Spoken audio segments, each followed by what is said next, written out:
புகைப்பிடித்து விட்டு தொழலாமா? புகை பிடிக்கலாமான்னு கேட்டா பரவாயில்ல.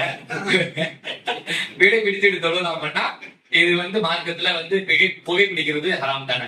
போதை பொருள் எல்லாமே குல்லு மஸ்கிரின் ஹராம். போதை தருகின்ற ஒவ்வொன்றும் ஹராம் ஸல்லல்லாஹு அலைஹி வஸல்லம் அவங்க சொல்லிட்டாங்க. போதை தர இதா இருக்கட்டும், புகையிலையா இருக்கட்டும், கஞ்சாவா இருக்கட்டும், ஆன்சா இருக்கட்டும், பான்பராக எல்லாமே ஹராமான பொருள் தான். இது எதுவுமே நம்ம குடிக்க கூடாது, மார்க்கெட் தடுக்கப்பட்டது. சில பேர் சொல்றாங்க அது பீடி சிகரெட் ஹராம் இல்லை, மக்ரூஹ். அது என்னது? அது சிறிய பாவம் தான், அது ஒன்றும் பெரிய பிரச்சனை கிடையாது, மக்ரூஹான இதுன்னு சொல்லி ஃபத்வா கொடுக்குறாங்க. ஆனா நேரடியாக குர்ஆன் ஹதீஸ்ல பார்த்தா ஹராம். மக்ரூஹ்னு மதுரம் சட்டத்தை வச்சு சொல்றாங்க. போதை ஏறுற வரைக்கும் குடிச்சா அது பிழை இல்லை.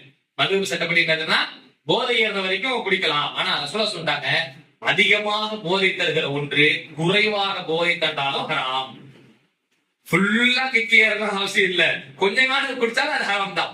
அப்படி நபி ஸல்லல்லாஹு அலைஹி வஸல்லம் என்ன செஞ்சாங்கன்னா, போதை தர்றதுக்கு நிறைய தந்தாலும் கொஞ்ச நாள் சாப்பிட்டாலும் அது ஹராம் போது இதெல்லாம் தெளிவுபடுத்துறாங்க சொல்லலாம். அதனால பீடியா சிகரெட் எல்லாமே அது எல்லாம் ஹராமான, அதுல டொபோக்கா அப்படின்ற அந்த ஒரு போதை பொருள் தான் சேர்க்கிறான்.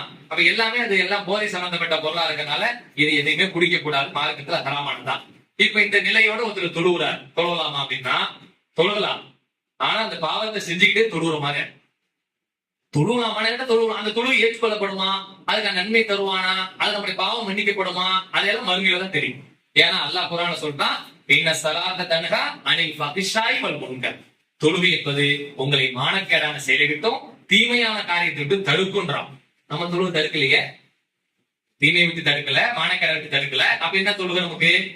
தொழுகை என்பது அது ஒரு சடங்கு பூர்வம். கால சொன்னாங்கல்ல, சடங்கு பூர்வமா நின்ன தொப்பியை போட்டோமா, ஜமாத் நின்னோமா, தக்பீர் சொன்னோமா, குடிஞ்சோமா, எழுந்தோமா, போனோமா அப்படின்னா அது சடங்கு பூர்வமாக நிறைவேற்றப்படுகிற ஒரு வணக்கமா இருக்குமே தவிர உள்ளத்தால் செய்கிற ஒரு வணக்கமா இருக்கும் என்று சொன்னால் அது நம்மளுக்கு தடுக்கணும். அதுதான் அல்லாஹ் சொல்ற சாட்சி. அல்லாஹ் சொல்றது என்ன?